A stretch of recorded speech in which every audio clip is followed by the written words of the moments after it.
La cadena Democracia presenta Controversia. Estamos retomando con fuerza, cumpliendo las metas previstas. Hay que actuar con la fuerza que se necesita. Controversia. Sería un subsidio directo al consumidor. Una zona de seguridad del Estado. Controversia. Temas relevantes analizados a profundidad. Controversia. Con Miguel Rivadeneira. Comenzamos.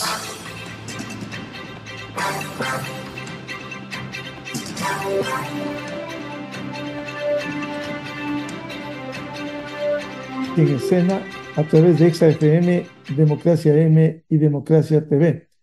Hoy queremos pasar revista de nuevo un tema que preocupa a los ecuatorianos debido a que se vive un conflicto armado interno decretado a comienzos de este año por el actual presidente de la República.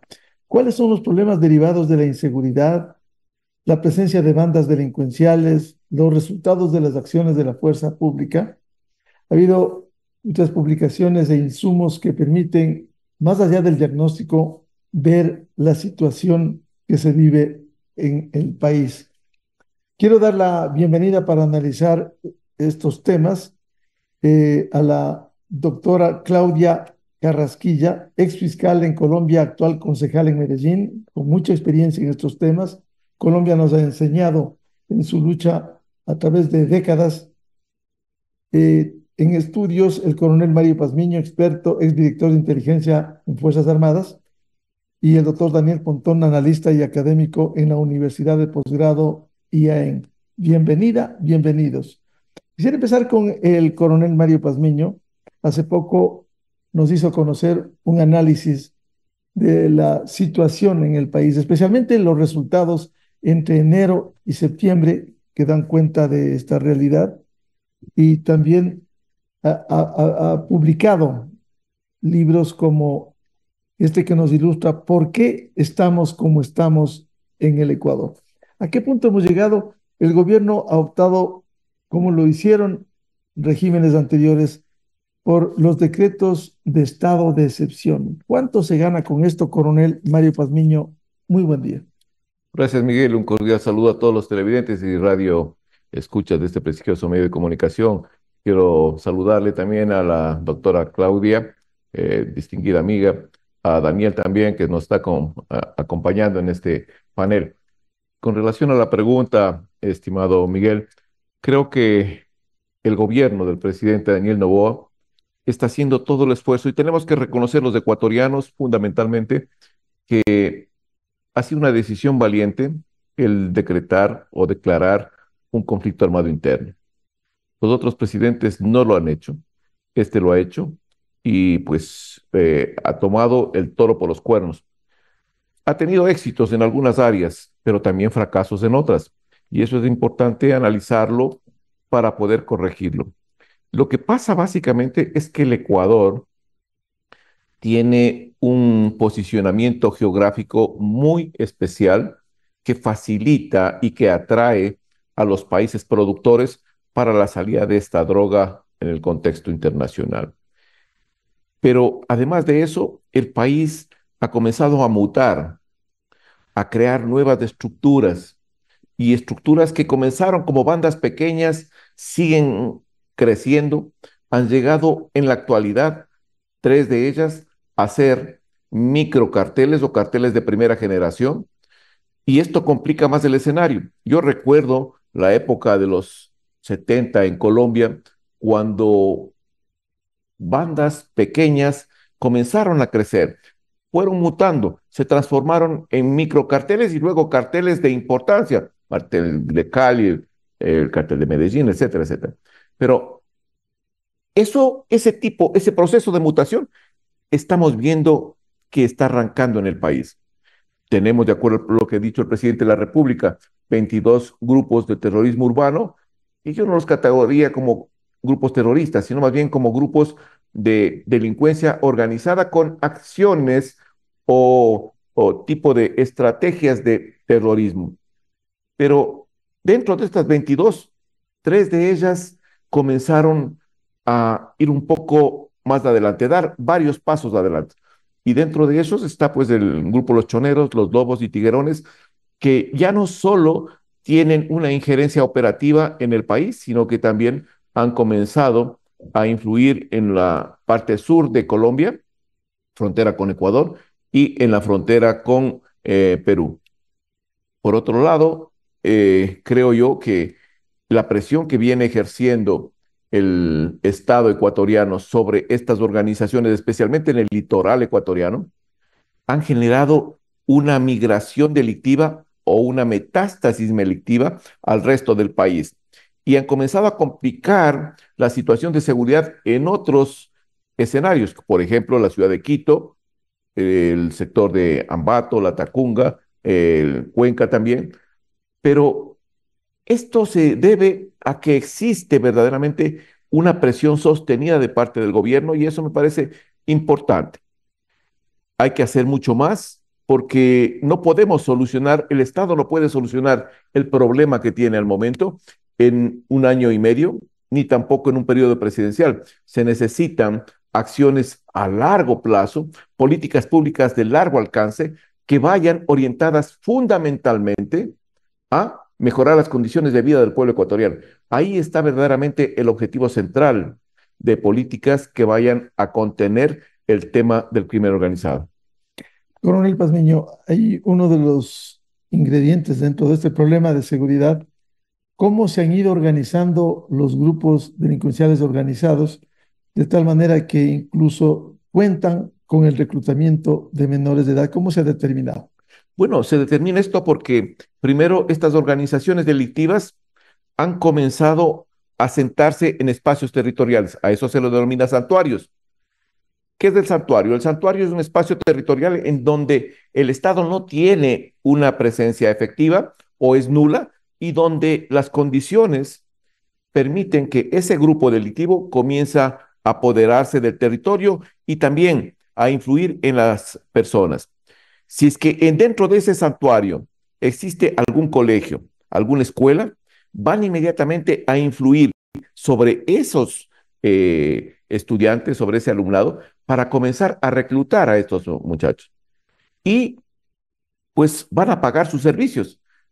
El reclutamiento de menores en el país está entre los 9 a los 12 años y la mayoría de estos son pagados y se les entrega cerca de $500 mensuales para que vigilen, observen y proporcionen información sobre presencia de fuerza pública o de personas extrañas.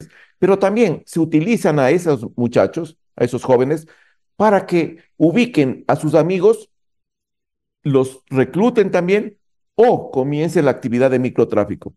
Es como se utiliza este tipo de acciones por parte del crimen organizado y lo que estamos viendo a nivel no solo de Quito, sino de casi la mayoría del país.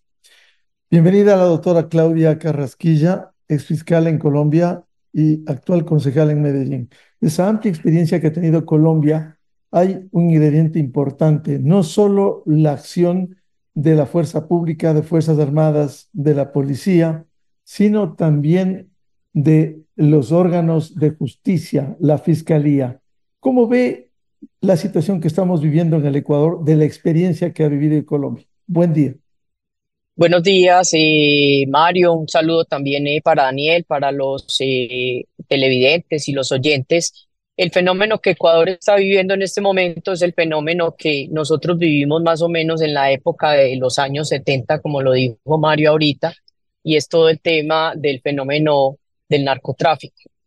Ellos buscan cooptar territorios, ellos buscan tener esa renta criminal no solamente con la droga que envían a través de los embarques y a través de los puertos que ellos puedan tener en Ecuador, sino que a ellos también les interesa colocar la droga en lo local. Yo siempre he afirmado que inclusive para mí es más rentable y es un negocio más importante para las estructuras criminales vender la sustancia a nivel local, porque la dosifican, mientras que ellos cuando la envían pues se establece por kilos, pero también ellos utilizan esa necesidad que tienen de colocar una renta criminal también al interior del país y por eso es que se van conformando estas estructuras criminales que, como lo decía Mario ahorita, son estructuras más pequeñas. En Colombia, por ejemplo, nosotros a través de una directiva ministerial en el 2016 y en el 2017 logramos que el gobierno nacional estableciera y caracterizara cada una de las estructuras criminales y les diera un estatus, por decirlo de alguna manera. De hecho, por ejemplo, nosotros en Colombia tenemos a través de esa directiva que las 6 o 017 tenemos que son los GAO. GAO son grupos armados organizados que son el ELN, las disidencias de las FARC, y el Clan del Golfo, que es un grupo que derivó del paramilitarismo, pero que posteriormente se convirtieron netamente en narcotraficantes. De ahí se tienen los GDO, que son los grupos de delincuencia organizada, que son los grupos que ustedes tienen en este momento en Ecuador, que están controlando todo el tema del narcotráfico y del narcomenudeo al interior del país. Y tenemos los GDSO, que son lo que conocemos usualmente como pandillas, pero que aquí se conocen como grupos de delincuencia común organizada. ¿Por qué había o por qué hubo la necesidad de caracterizarlos? Para poderlos perseguir, para poder hacer un inventario criminal de esas estructuras, y para ello se definía territorios que ellos tienen controlados, armas que utilizan, delitos que cometen, como por ejemplo el reclutamiento de menores de edad, el desplazamiento forzado, que es cuando obligan a las personas a salir de los sectores donde ellos tienen, la extorsión, la venta de sustancia estupefaciente, los homicidios selectivos, que es el sicariato que se conoce comúnmente, y eso nos permitió no solamente caracterizar cada una de esas estructuras, sino saber cómo nosotros podíamos perseguir a esas estructuras criminales, porque no es lo mismo perseguir al ELN, que es un grupo, a pesar que es un grupo beligerante y es un grupo de guerrilla, pues también tiene una renta criminal que es el narcotráfico, que es el impuesto que cobran a los narcotraficantes, a los laboratorios de cocaína. Entonces no es el mismo tratamiento ni es la misma forma de persecución que se puede hacer para ellos, como también para las disidencias de las FARC y el Clan del Golfo. Además, porque ellos están ubicados en territorios rurales, porque esa es su esencia, mientras que las estructuras criminales están ubicadas en la ciudad. Entonces, en ese orden de ideas, pues había que hacer un inventario, había que buscar esa forma de perseguirlos. ¿Y cómo logramos nosotros articular? En Colombia se crearon los jueces BACRIM, es decir, los jueces especializados en crimen organizado. Se creó una dirección de crimen organizado, a ella se adhirió posteriormente la dirección de terrorismo para poder también perseguir ese componente de las guerrillas, y eso nos permitió a nosotros afinar de alguna manera o afianzar de alguna manera el trabajo que se hace de persecución contra el crimen organizado. Se dieron unos resultados, se dieron unos indicadores muy importantes de persecución contra todas esas estructuras criminales, porque nosotros hacíamos unos macrooperativos a nivel nacional, liderado desde la Fiscalía General de la Nación, pero en articulación con la Judicatura, con la Defensoría Pública, con la Procuraduría, que en Colombia la Procuraduría es diferente a lo que es la Procuraduría en Ecuador. Los procuradores simplemente son también funcionarios que están al interior de los procesos para que pueda garantizar el debido proceso en cada uno de ellos, y eso nos permitía ir por todas las ciudades persiguiendo las diferentes modalidades de crimen, porque nos fuimos especializando, designando fiscales que conocían la estructura criminal al dedillo, sabían cómo se movía, a dónde se extendía, y su policía judicial de confianza también, que nos permitiera poder trabajar sobre esas estructuras. Y un segundo componente era el tema de las investigaciones paralelas por lavado de activos, extinción de dominio, porque sabemos que todas las estructuras criminales, pues además de tener una renta criminal, pues ellos también tienen que manejar unas finanzas, porque es un negocio criminal, es una empresa criminal, y ellos tienen que tener unas ganancias. Y cuando ya entendimos también que había que tenerle el componente de extinción de dominio y de lavado de activos, pues fueron mejor y mayor o más contundentes, perdón, esa persecución contra la criminalidad. Doctora Carrasquilla, ¿cuán importante ha sido la consolidación institucional en Colombia que permita actuar contra los grupos delincuenciales? Por ejemplo, la aplicación de la extinción de dominio, cuando en el Ecuador ha sido muy deficiente todavía. Lo que pasa es que a nosotros hubo unas modificaciones en el Código de Procedimiento Penal, en el Código de Penal, hubo una modificación en la ley en la ley de extinción de dominio que nos permitió afinar de cierta manera ese trabajo para poder judicializar a estas estructuras criminales, a estos narcotraficantes, poder ir sobre sus bienes, poder afectar ese músculo financiero que ellos tienen, una articulación. Lastimosamente, y aquí me tengo que meter en lo político, con la llegada del presidente Gustavo Petro, pues toda esa articulación y ese trabajo que nosotros teníamos se fue a pique porque él ahora lo que le ha dado son prebendas a los grupos guerrilleros del ELN, las disidencias de las FARC, quiere ahora negociar de igual manera con el Clan del Golfo, quiere negociar con los narcotraficantes y cabecillas que nosotros perseguimos de cara a una reelección en el año 2026. Entonces, todo el trabajo que nosotros habíamos hecho acá de articulación para poder someter a las estructuras criminales, en este momento la tenemos por el piso porque nuevamente el ELN ha salido a secuestrar, ha salido a extorsionar, sigue trabajando en temas de narcotráfico, las disidencias de las FARC exactamente lo mismo, y ahora le dio por inventarse algo que se llaman gestores de paz, y es que a estos cabecillas de estas estructuras criminales, entonces a él le pareció muy fácil decir que los nombra gestores de paz para que ellos vayan a los territorios supuestamente y tengan conversaciones con las estructuras criminales, con aquellos cabecillas para un tema de negociación que él ha llamado la paz total, que es una paz fracasada porque en el gobierno del presidente Santos no se logró la paz real con las FARC y ahora pues pretende montar una misma estrategia y eso ha dañado la persecución que nosotros teníamos contra el crimen organizado, todos los indicadores que habían bajado para esa persecución, pero bueno, esperamos que haya un cambio de gobierno donde nuevamente pueda entenderse que a la criminalidad hay que perseguirla y no hay que darle espacios. Bienvenido al doctor Daniel Pontón, experto en temas de seguridad, académico en la Universidad de Posgrado IAEN.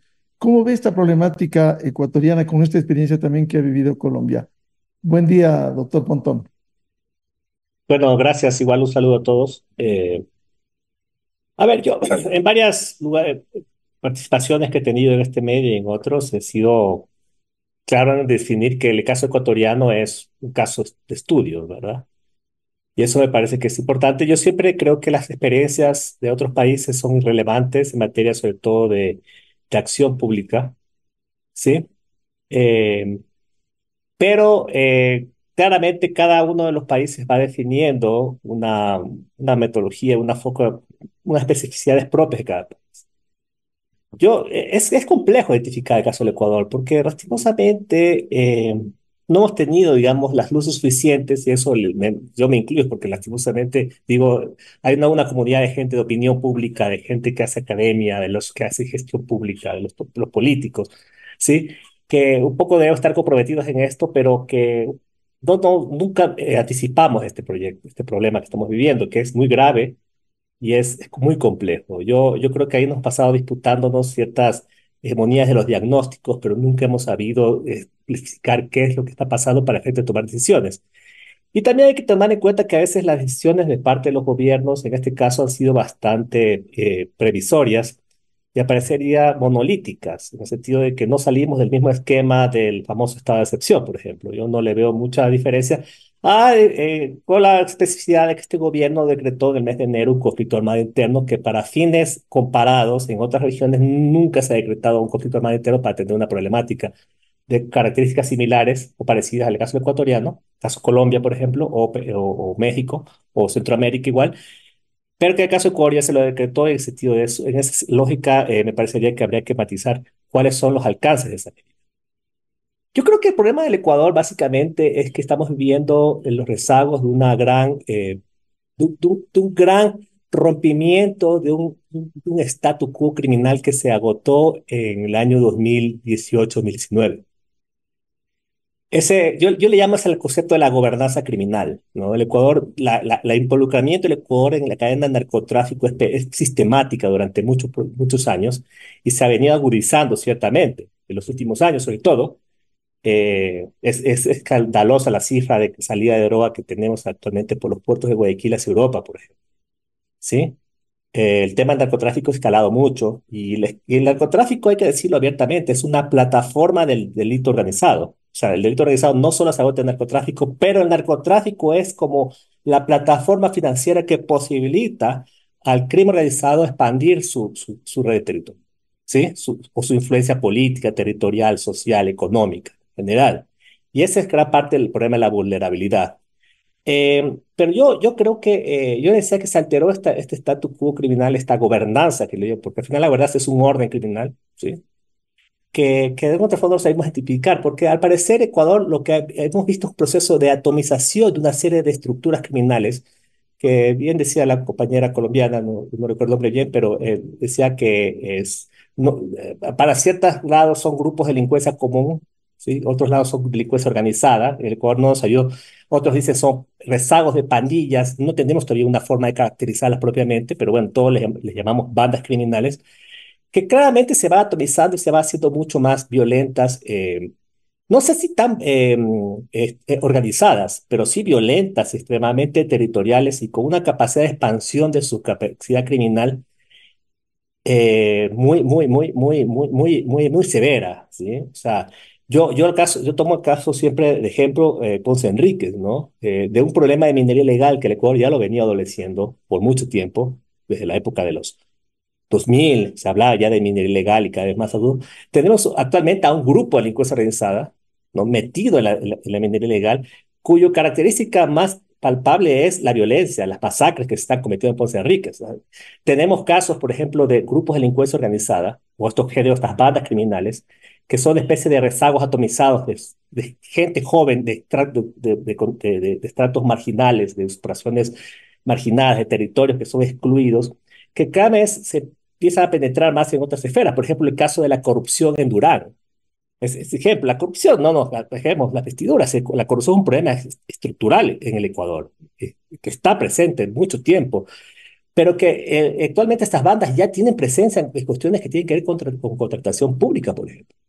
Eso es interesante. Asimismo, hemos visto el tema de la extorsión, crecer el mercado de la extorsión, y así una serie de actividades que tienen que ver con rentas criminales que han hecho que se expanda que este poder de la delincuencia organizada.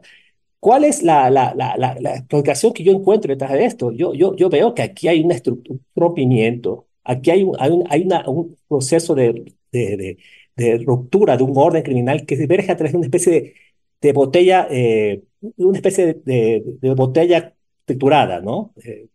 De cristales triturados, que representan estas bandas criminales que empiezan a pulular y a manejar el territorio y que cada vez se meten a nuevas ciudades, por ejemplo, el caso de Quito, pero es que disputan espacios de preponderancia con la delincuencia organizada tradicional de este país, que generalmente ha sido manejada por ciertos grupos, inclusive empresariales y políticos, pero que empieza a reclamar espacios a través de la violencia y el método terrorista.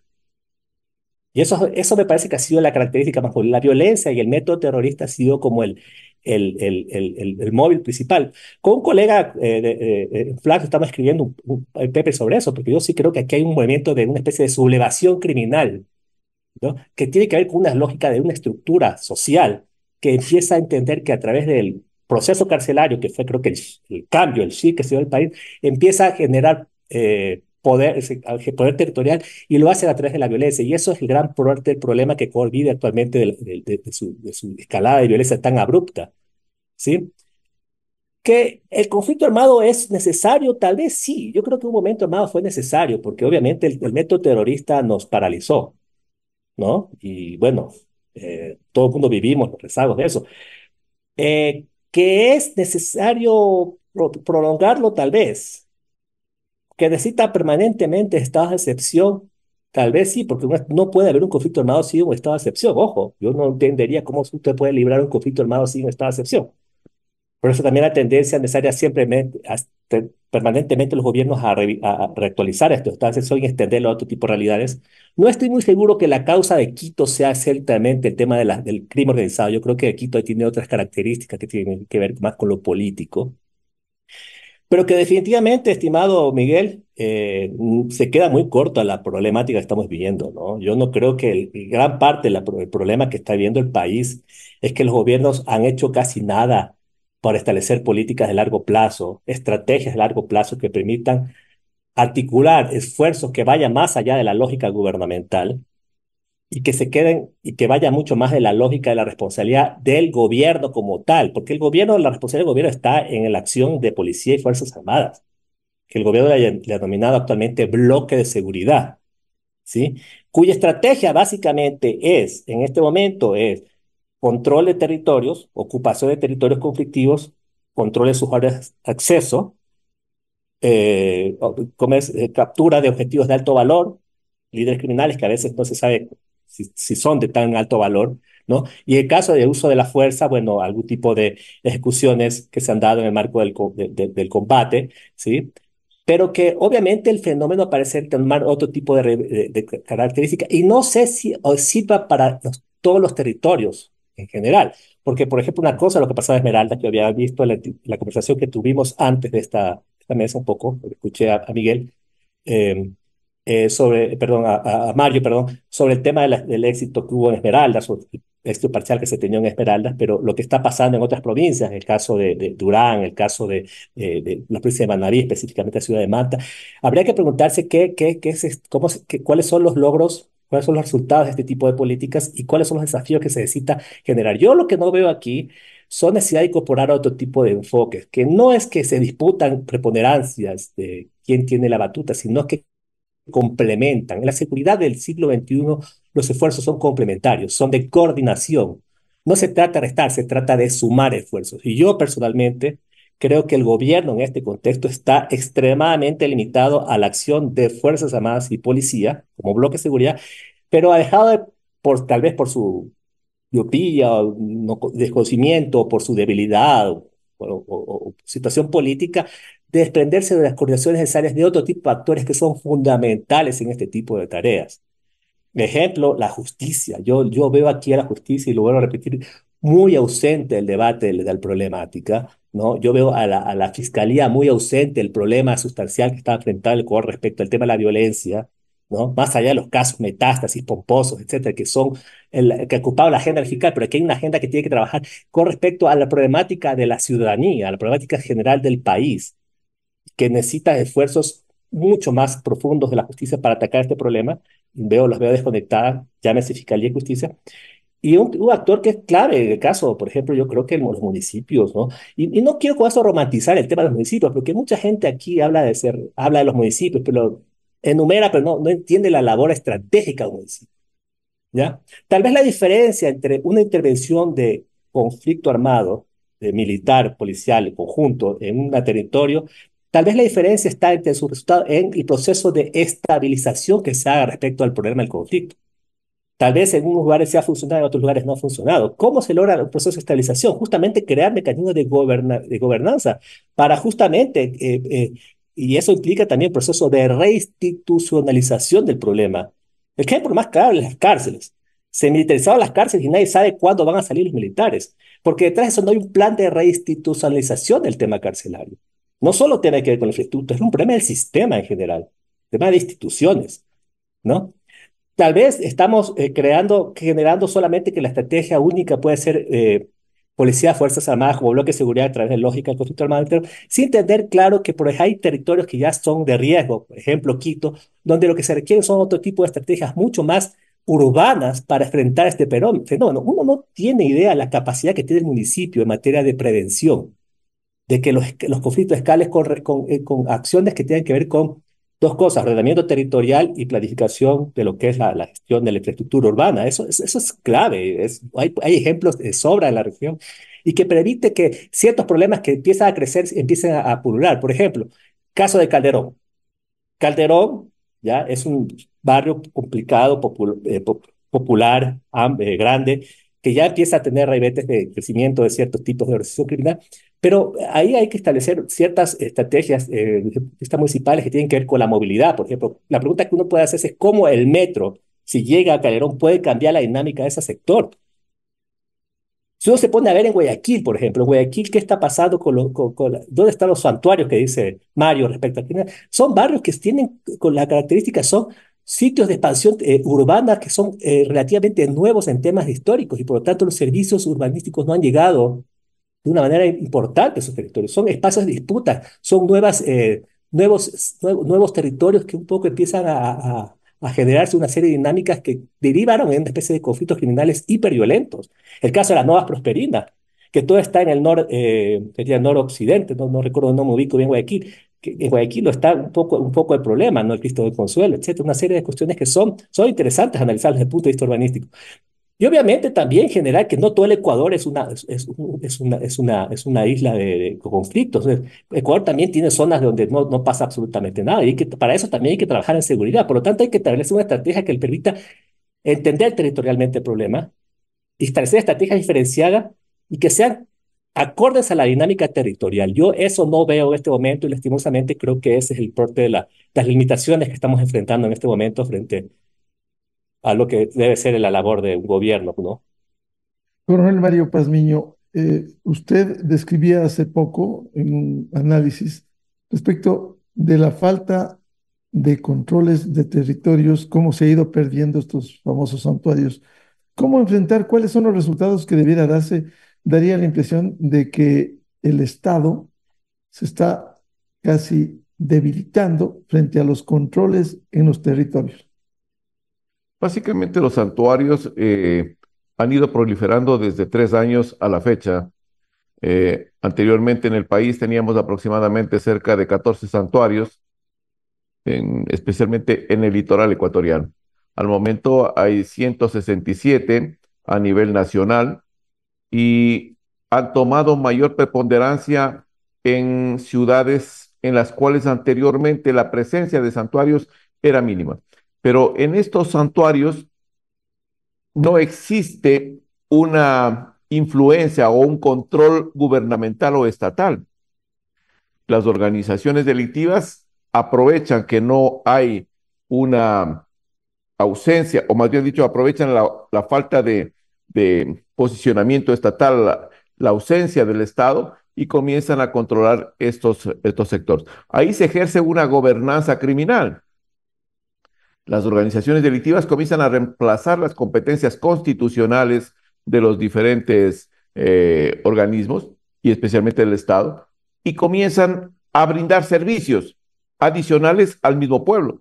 Por ejemplo, el tema de seguridad es un tema que tiene que ser y tiene que responder el Estado ecuatoriano. Sin embargo, como no puede ingresar a esas zonas o ingresa muy poco, pues estas organizaciones delictivas o bandas delictivas comienzan a cobrarle por la seguridad a los pobladores y de esa manera van comenzando a controlar la zona.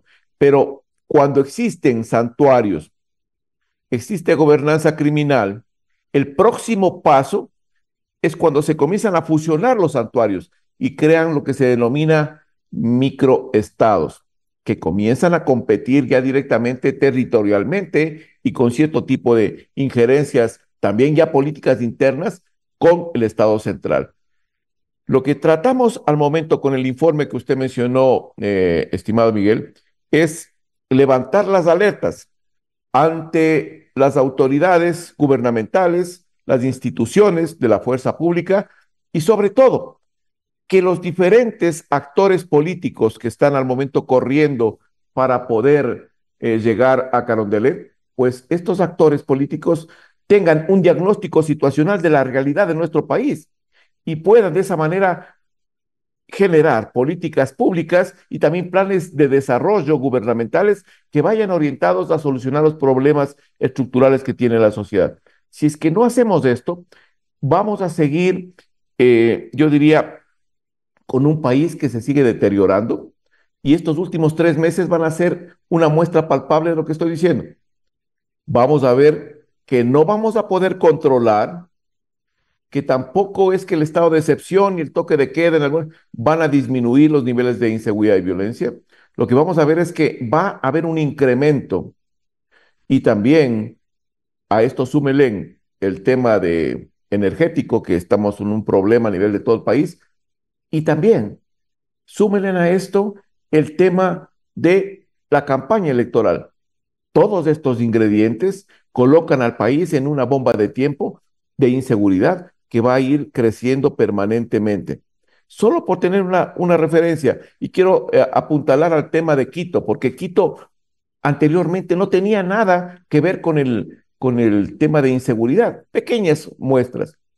Pero esta migración delictiva que yo hago referencia en ese informe viene a instalarse en Quito. Y acá ya tenemos 19 santuarios. Teníamos 3 inicialmente, hace 3 años, o 19. Pero ¿por qué Quito?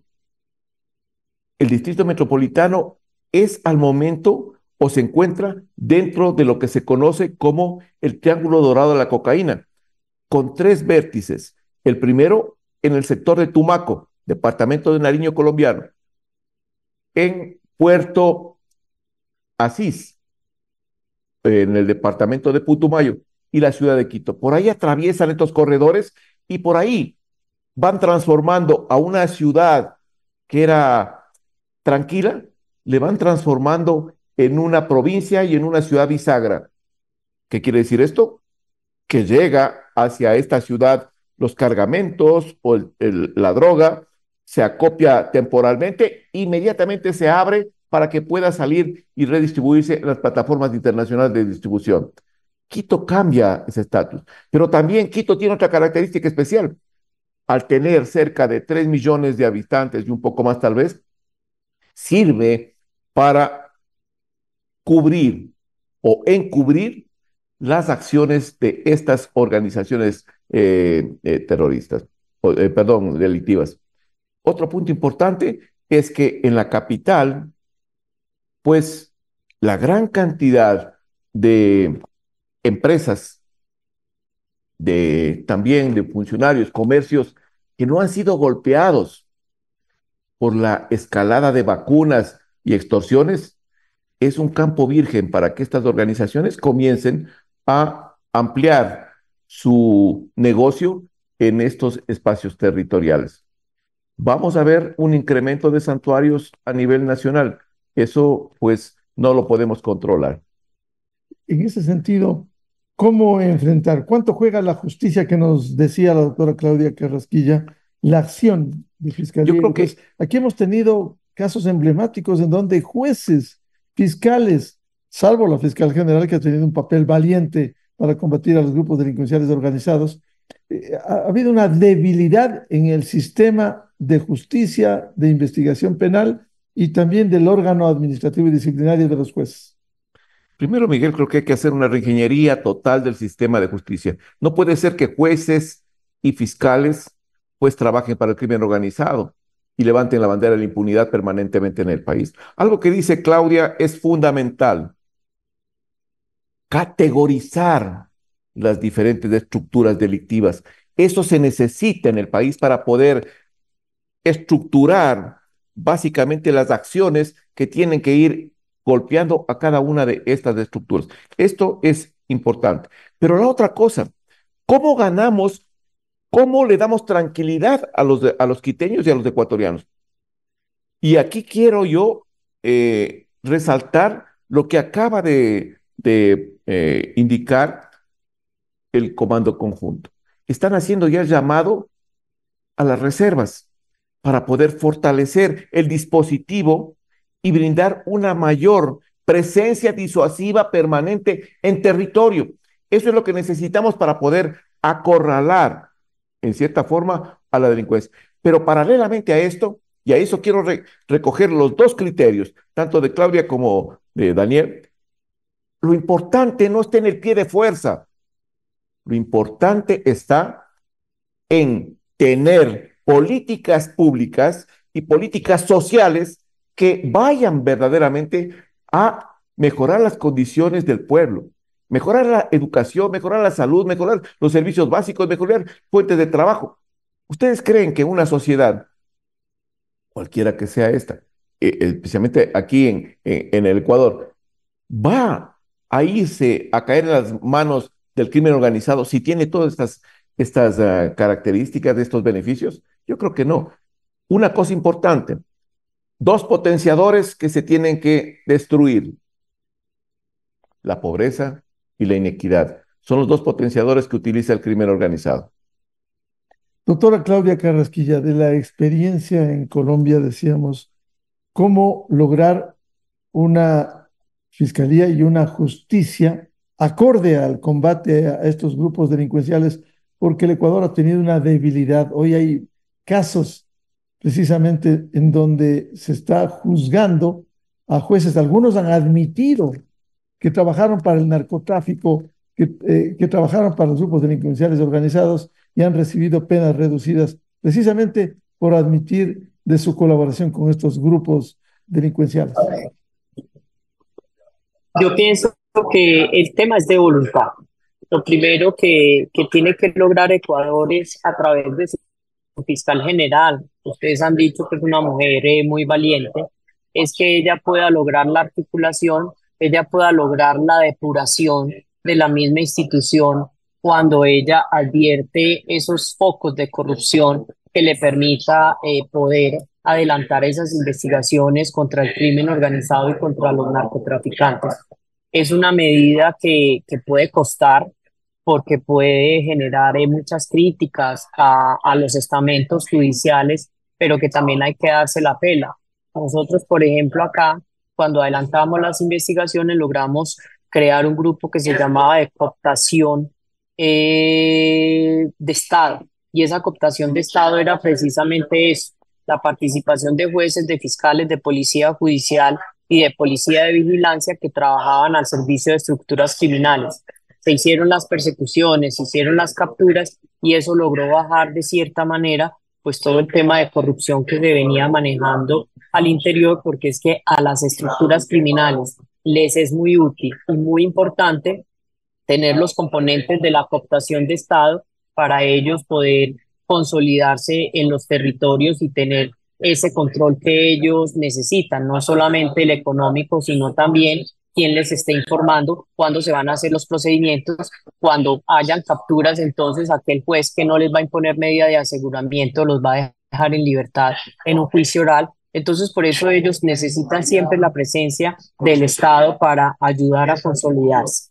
Y ese es un trabajo que toca que la Fiscalía General de la Nación realice, que de igual manera ya pueda expedir esas resoluciones que le permitan articular ese trabajo, hacer un grupo de tareas especiales que nosotros lo llamamos aquí así y está establecido en el Código de Procedimiento Penal, donde, como lo dije en el inicio de mi intervención, los fiscales puedan destacarse, puedan especializarse para que ellos conozcan los fenómenos criminales que hay en el país. Ya ustedes lo han determinado que son grupos de delincuencia organizada que nosotros llamamos acá en Colombia, que están dedicados al tema del narcotráfico. Entonces es buscar esa especialización de esos fiscales, de esa policía judicial que trabaja también para ustedes. Y se me olvidó ahorita hacer mención de un componente muy importante y es el componente de inteligencia. ¿Por qué es importante la inteligencia? Porque la inteligencia es invisible, pero hace un trabajo efectivo que le permite nutrir las investigaciones donde ya el fiscal y la policía judicial, de acuerdo a la información que inteligencia nos pasa, pues poder mirar cuáles son esos puntos específicos que hay que atacar para poder derrotar al crimen organizado.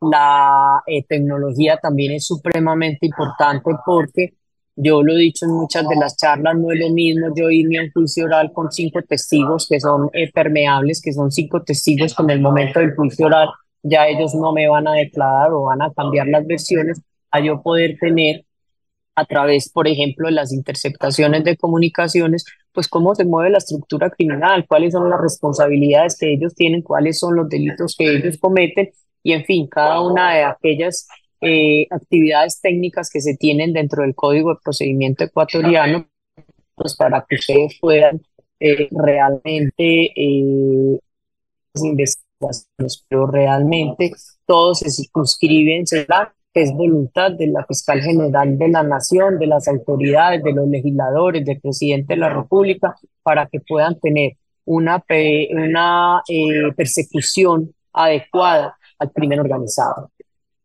Doctora Carrasquilla, ¿cómo lograr articular y fortalecer una sólida institucionalidad? Porque el caso de la fiscal general, que ha tenido un papel valiente, en 6 meses se va. Hay un proceso, este momento, de escogimiento del nuevo fiscal general del Estado. Es decir, cómo dar estabilidad, solidez institucional para combatir a estos grupos delincuenciales.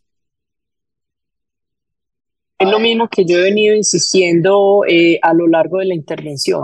La voluntad está en lograr articular todo el trabajo de todo el estamento judicial. Y cuando yo hablo de todo el estamento judicial, son los jueces, que los jueces finalmente entiendan que hay una necesidad de derrotar el crimen, porque en muchas de las oportunidades ellos valiéndose de la Constitución, pues ellos nos declaran ilegal una captura o dentro de un proceso nos absuelven a un cabecilla de una estructura criminal, ordenan devolverle los bienes. Entonces lo que hay que lograr es una articulación entre toda la rama judicial, cuando está haciendo referencia a los jueces, que de igual manera también la policía judicial tenga los mejores recursos, no solamente económicos, sino tecnológicos, para que ellos puedan adelantar esas investigaciones, los fiscales tengan la mejor capacitación posible para que también ellos puedan intervenir en esas investigaciones, puedan especializarse contra esas estructuras criminales y así lograr un engranaje desde el Ministerio de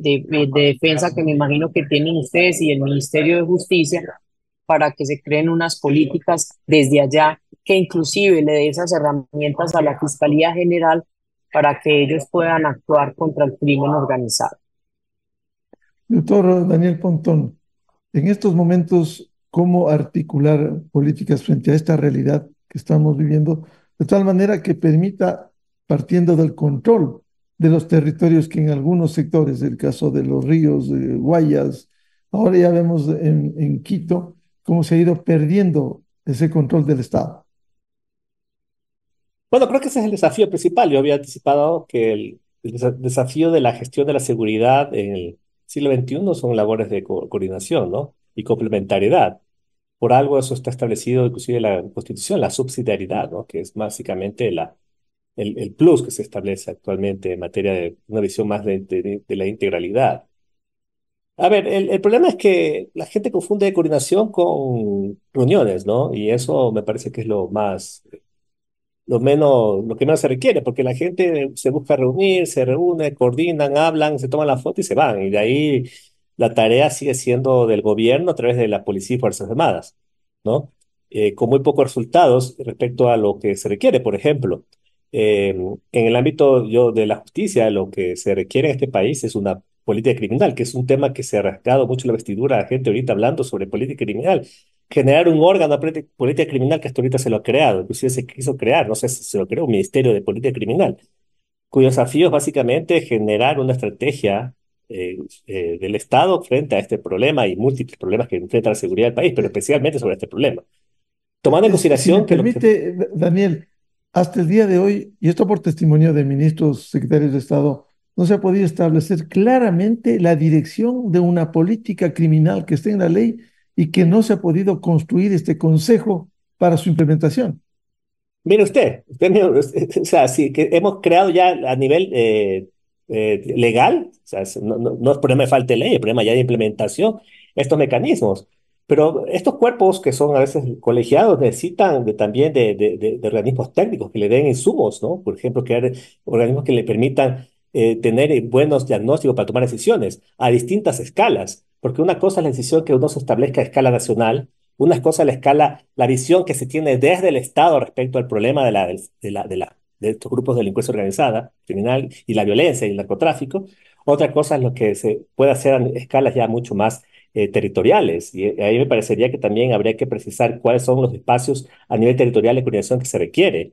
Pero yo he visto, por ejemplo, a mí se me sorprendió que el caso de Durán, cuando el gobierno anunció toda una estrategia de intervención sobre Durán, inclusive con mucho capacidad histriónica de fotografías, de videos del presidente vestido de militar, con camuflaje, etcétera. El alcalde de Durán, que yo no lo conozco, no lo voy a defender, posiblemente es un pésimo alcalde, posiblemente tenga vínculos con el delincuencia organizada, pero es el alcalde, ¿sí? No se dio por enterado. Después de unos días le tocó salir del país. O sea, si no se hace seguridad, discúlpeme, cualquier persona que venga, cualquier asesor internacional que cuestan, vienen a este país y cantan, le va a decir, oiga, eso no se hace, así no se puede avanzar en seguridad. porque usted no puede asumir los golpes solo. Políticamente también es un error desde el punto de vista político comunicacional, ¿ya? Se necesita también tener una estrategia política frente a la ciudad, ¿no? Cada quien en función de sus funciones. No se trata aquí que los municipios hagan lo que la policía no hace. Ese es un error, ¿sí? Entonces, aquí es clave. Pero, por ejemplo, en el caso de la justicia, que es un tema que a mí me llama mucho la atención, obviamente no se puede enfrentar las mismas, al problema que estamos enfrentando con las mismas visiones de justicia que se tenía hace 10 años. La situación del país es otro. O sea, ¿cómo usted no puede tener actualmente jueces que tengan estrategias de seguridad mucho más prolíficas? Aquí la seguridad de las instituciones, la seguridad corporativa, como quieran llamarle, es un chiste. Usted vaya a cualquier ministerio y entre y se lo maneja con un nivel de prolijidad que asombra. Yo trabajo al lado del Palacio del Complejo Judicial Norte. Todas las semanas prácticamente tenemos atentados de bomba, mandan a evacuar gente. O sea, así no se puede trabajar. O sea, se necesita trabajar mucho más estrategia de protección de seguridad de las instituciones, de los políticos. Aquí es clave el tema de la seguridad de la política. Estamos frente a un nuevo proceso político. Se necesita tomar en serio, no se puede manejar como se manejó hace 10 años. Lastimosamente no aprendemos, ¿ya? Creemos que todo sigue igual. Yo voy a contar una infidencia, Iván Miguel. Yo hace poco tuve una entrevista, y no voy a decir el nombre, de una persona de la cooperación internacional, no voy a decir la región para que no se malentienda, y que está así queriendo generar mecanismos de cooperación, de ayuda desde el exterior para fortalecimiento del sector seguridad aquí. Y a mí es una cosa que me preocupa muchísimo. Me he reunido con todas las instituciones y hasta ahorita existe una sola institución que me ha dicho cuál es su problema y cuáles son sus necesidades específicas. O sea, eso es denotativo que este país no estamos viviendo, las instituciones, el sector político está en otra realidad. Cuando los territorios se desagran. Y claro, ¿y quién tiene que enfrentar eso? Son las policías Fuerzas Armadas con los mismos instrumentos que saben hacer. Entonces, si usted hace lo mismo frente a una problemática que claramente ha cambiado de perspectiva, los resultados son mediocres, discúlpeme. Y claro, una cosa también es la política en el tema carcelario, todo el tema de la política de clasificación de PPLs. O sea, usted tiene aquí criminales que se especializaron en descuartizar gente. O sea, no estamos hablando ya ni siquiera con seres humanos, estamos hablando con monstruos. ¿Usted cómo le va a dar tratamiento penitenciario a esas personas? Usted no lo puede meter, por más joven que sea, ¿ya? En el mismo saco de gente que está preso por delitos de droga. Eso no se puede sostener. Se necesita una nueva visión, una nueva lógica, una revolución, perdón que utilice el término, que yo sé que es complicado, en el sector justicia frente a esta problemática, porque el Ecuador adolece otro tipo de política, ¿sí? Si no entendemos eso, y si ese liderazgo no viene del gobierno, lastimosamente estamos destinados a vivir días muy amargos, estimado Miguel, en los próximos años, ¿no? Quisiera pedirles a nuestros invitados, frente a este panorama tan complejo en el Ecuador, Coronel Mario Pazmiño, ¿cuáles debieran ser las prioridades, aun cuando el trabajo debiera ser en diferentes sectores? Básicamente creo que el cambio de estrategia del gobierno tiene que ser fundamental. Estos de los toques de queda, los estados de excepción no van a dar resultado. Creo que es necesario cambiar a presencia disuasiva permanente, una nueva estrategia que le permita a la institución, al Estado, pues, tener control en territorio. Paralelamente a esto, creo que es fundamental, ante ese desbordamiento que se está presentando en el Ecuador de 800 toneladas de cocaína por la frontera norte, hay que bloquear esa frontera mediante, pues, la creación de una fuerza de tarea conjunta en la frontera norte y una frontera en el sur. Por otro lado, si es que esta droga está saliendo, pues hay que necesariamente taponarlo. ¿Cómo lo hacemos? Podemos iniciar un proceso mediante el cual se realice una militarización temporal de los puertos, que tienen un sinnúmero de problemas y donde las mafias y estas organizaciones delictivas están cooptados y tomados. Pero fundamentalmente, creo yo que el gobierno tiene que abordar uno de los temas que ya se trató aquí, política criminal. Es necesario establecer una política criminal y por otro lado, es necesario también y vital comenzar a ver a la sociedad como un elemento fundamental en este conflicto. Y quiero decir elemento fundamental porque hay que solucionar esos problemas estructurales que tiene la sociedad ecuatoriana. ¿Cuáles debieran ser las prioridades en el Ecuador en medio de este problema tan complejo de inseguridad que vivimos? La prioridad es precisamente establecer cuáles son esos factores de criminalidad que están afectando al país como tal, hacer un inventario en cada ciudad, porque no es lo mismo la delincuencia de una ciudad que de otra. Para esa forma, pues puedan ustedes determinar cómo es el paso para poder perseguir cada uno de esos fenómenos criminales, porque ahora hablábamos de temas de extorsión, hablábamos de temas de microtráfico, hablábamos de temas de narcotráfico, hablábamos de temas de las masacres o lo que se conoce como homicidios múltiples, y todos esos fenómenos son los que hay que establecer que ocurren en cada una de las ciudades. Inclusive el tema del hurto, que me imagino que también tiene presencia, porque eso es un fenómeno de toda Latinoamérica. Entonces, eso es lo importante, que el gobierno cree una política pública, que sea una política pública de Estado, una política pública de gobierno, que simplemente el mandatario de turno, sea el que sea, pueda seguir con esa política para que el tema del fenómeno criminal en el Ecuador no siga creciendo. Doctor Daniel Pontón, en medio de un problema tan complejo que vive el Ecuador, ¿cuáles debieran ser las prioridades donde hay que trabajar en los diferentes frentes?